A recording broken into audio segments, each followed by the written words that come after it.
নিজ সমষ্টিত এয়া ভেটি খহিছে বিটিআৰৰ কাৰ্যবাহী সদস্য নীলোৎ স্বৰ্গীয়াৰীৰ। স্বৰ্গীয়াৰীৰ শাসনত এতিয়া বিতপ্ৰস্ত হৈছে সমষ্টিৰ জনতা।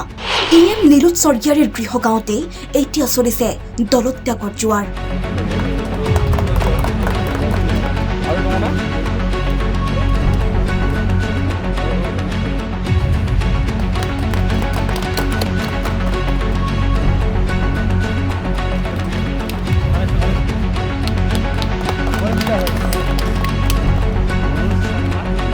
2025 চনৰ বিটিআৰৰ ৰণাংকনৰ বাবে সাজু হৈছে প্ৰত্যেকটো ৰাজনৈতিক দল।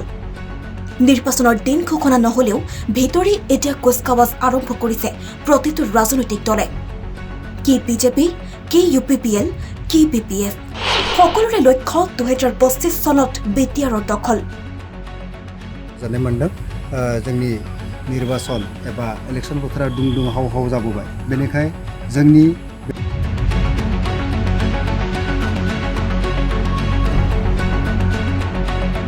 মুখ্যমন্ত্ৰী হিমন্ত বিশ্ব শৰ্মাৰ বিটিআৰ নিৰ্বাচনত একলা চল নীতি স্পষ্ট হোৱাৰ পাছতেই এতিয়া বিটিআৰত চলিছে গেৰুৱা দলটোৰ যোগদানৰ জোৱাৰ। UPPL, BPFৰ পৰা উপেক্ষিত সাধাৰণ জনতাই যোগ দিছেহি গেৰুৱা দল বিজেপিত। ওদালগুৰি জিলাৰ ৰৌতা পৰিষদীয় সমষ্টিটো এতিয়া ক্ৰমাৎ সাংগঠনিক ভেটি মজবুত কৰাত উঠি পৰি লাগিছে গেৰুৱা দলটো। যাৰ চিনস্বৰূপে এম নীলোৎ স্বৰ্গীয়াৰীৰ গৃহগাঁৱতেই বিজেপিয়ে পাতিছে যোগদান সমাৰোহ।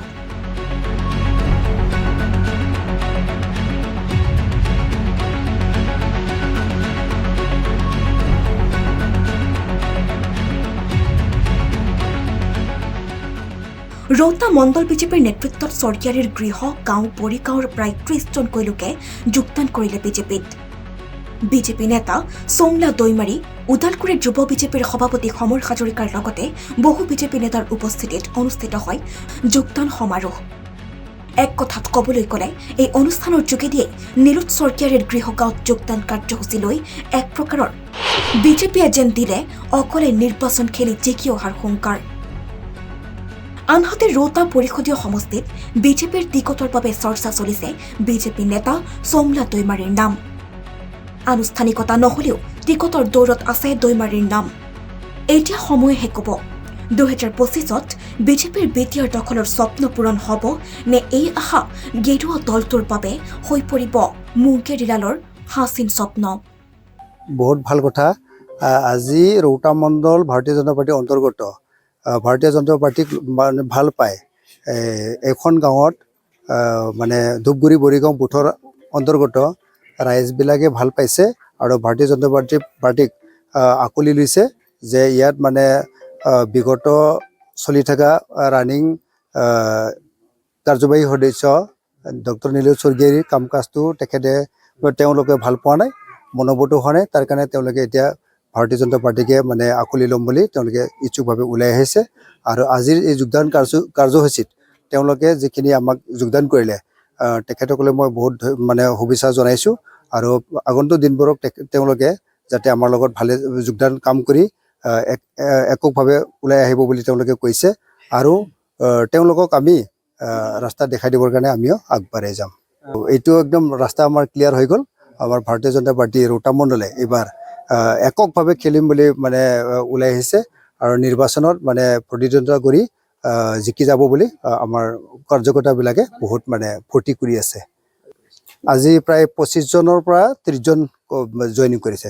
তেওঁলোকে মানে অকল এটা বুথৰ পৰা জইন কৰিছে আৰু পৰৱৰ্তী কালত তেওঁলোকে মানে এক্সট্ৰাকে আকৌ জইন কৰিম বুলি আশ্বাস দিছে।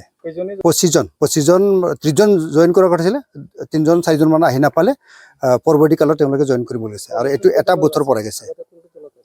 তেওঁলোকে বৰ্তমান UPPL বুলি ক'ব লাগিব আৰু BPFৰ 7-8 জন মান আমি দেখিলোঁ। 7-8 জন মান BPFৰ পৰা আৰু বাকী UPPLৰ পৰা আছে। হয়, খুব আনন্দৰ দিন। এতিয়া ৰৌতা মণ্ডলত দিনেক দিনাই ৰৌতা সমষ্টি আমাৰ বিজেপিত মণ্ডল বুলি কোৱা যায়। ৰৌতা সমষ্টি মণ্ডলত দিনেক দিনে খুব আগ্ৰহী হৈ আছে ৰাইজে আহিবলৈ। কাৰণ মই নকওঁ যে নীলোৎ স্বৰ্গীয়াৰীৰ ঘৰ বুলি বা গৃহগাঁও বুলি, অন্য গাঁৱতো ঠিক তেনেকুৱা বহুতো ব্যক্তি আমাৰ লগত যোগদান কৰি আছে। ঠিক তেনেকুৱা কোনটো দলৰ আমি এতিয়া এনেকুৱা প্ৰকাশ নকৰোঁ, অন্য দলৰ পৰা বহুতো অনেক দলৰ পৰা আহি আমাৰ লগত খুবেই যোগদান প্ৰতিদিনে যোৱা পৰহিও যোগদান কৰিছে, আজিও যোগদান কৰিছে। খুব ভালৰ দিন যে সেইদিনাখন আমাৰ মুখ্যমন্ত্ৰী মহোদয়ে যিহেতু 40টাত 40টা খেলিম বুলি ঘোষণা কৰাৰ পৰা সকলো ৰাজ্য উৎফুল্লিত হৈ আহিছে, কিয়নো অন্য দলতকৈ আজি তাৰিখলৈ বিজেপিয়ে যিটো কাম কৰি আছে জনগণৰ, সেইটোক ভাল পাই আজি বহুতো বড়ো অকল নহয় অন্য বহুতো জাতি জনগোষ্ঠীও আজি আমাৰ ভাৰতীয় জনতা পাৰ্টিত যোগদান কৰিছে। আৰু বিশেষকৈ মই এটা কথা ক'ব বিচাৰোঁ, আজি নিশ্চিতকৈ খাটাং ক'ব পাৰোঁ যে অনাগত দিনত ৰৌতা মণ্ডলত বা ৰৌতা সমষ্টিয়ে যে আমাৰ বিজেপি প্ৰাৰ্থী জিতাটো নিশ্চিত বুলি মই ক'ব পাৰোঁ।